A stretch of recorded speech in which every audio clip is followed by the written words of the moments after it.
You know, I don't know if anybody's in debt tonight, but if you are, I'm going to tell you right now not to worry about it, because I used to worry about it, and it doesn't help at all. I used to be in a little bit of debt, and it bothered me a lot. Now I'm in a lot of debt, it just bothers me a little. And I know why. It's because I figured it out. I finally hit the number. And you know what's key about the number is that you don't even know what the number is until you hit it. And then one day you're home, you're just kind of looking through the bills, the Discover, the MasterCard, the Visa, and all of a sudden it hits you. Wow. I can never pay this off.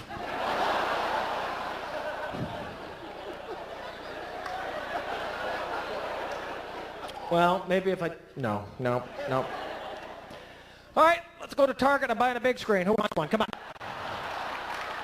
Follow me.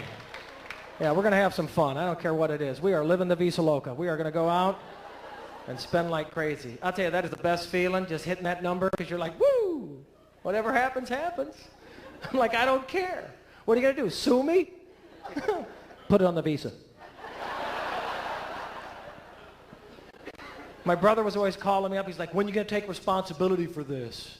I'm like, okay, I will. So I got some caller ID. Now I don't have to talk to him anymore about it. I feel really good about that. But why be ashamed? Why be ashamed of your debt? If you have debt, be proud. It took you years to build up that deficit.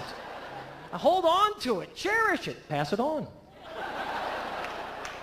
That's a good idea. I say if you have debt, leave it to your kids. Give them something money can't buy. At 23%, that's a gift they're going to remember long after you're gone.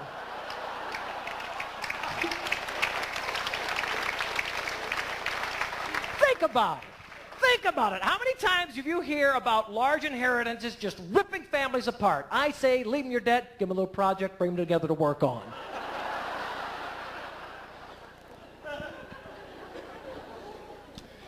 Don't worry about it. I mean, I put debt in the plus column of my life. That's how serious I am about this. Because you know what? After all these years of having debt now, I got bill collectors I consider to be pretty darn good friends. I got good friends that don't call me for months. I got a guy I owe 10 grand to, checks in on me every single week. That's a good buddy. He calls me up, he's like, hello, Mr. Clue, this is John from Bank One. I'm like, hey, John, sorry I missed your call last week. I'm shopping at Target. Mr. Clue, we see no payment to post to your account for 17 months, and we're becoming somewhat concerned. I said, John, I am glad you called because, man, I am concerned about it too.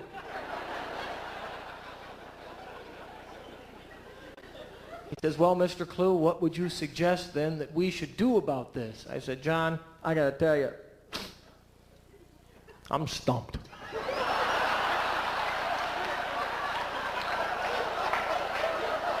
I'm broke too, so if you got some ideas, I'll work with you. He says, well, Mr. Clue, we're hoping you might want to pay just a little bit of this off. I said, John, how long have you and I known each other? I think you know that's just not going to happen. You got to think outside the box on this one a little, John. You know, whatever. How about we put it on your Visa because mine's maxed out. I like that guy. He can call anytime he wants.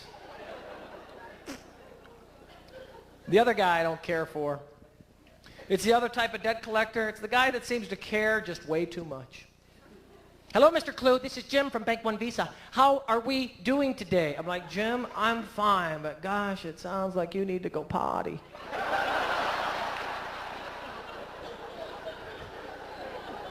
Mr. Clue, do you realize that you have a past due debt that, if not paid immediately, will have permanent and irreparable damage upon your credit rating? Are you aware of this? I'm like, Jim, I'm not only aware of it, I had a lot to do with it.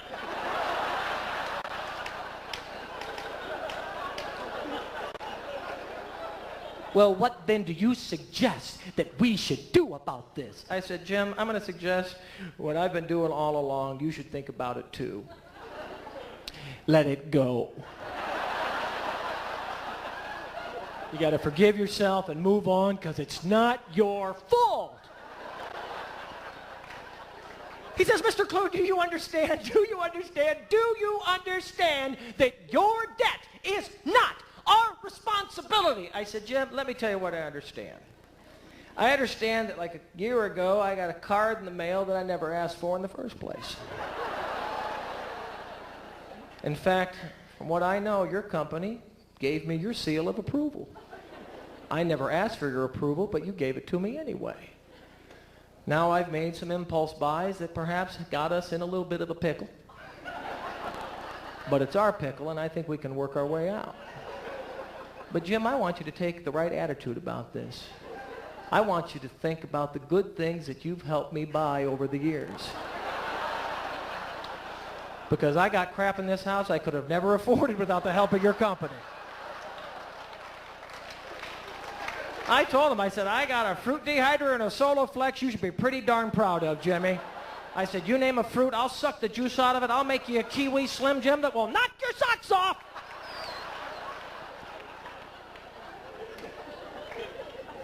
He hung up.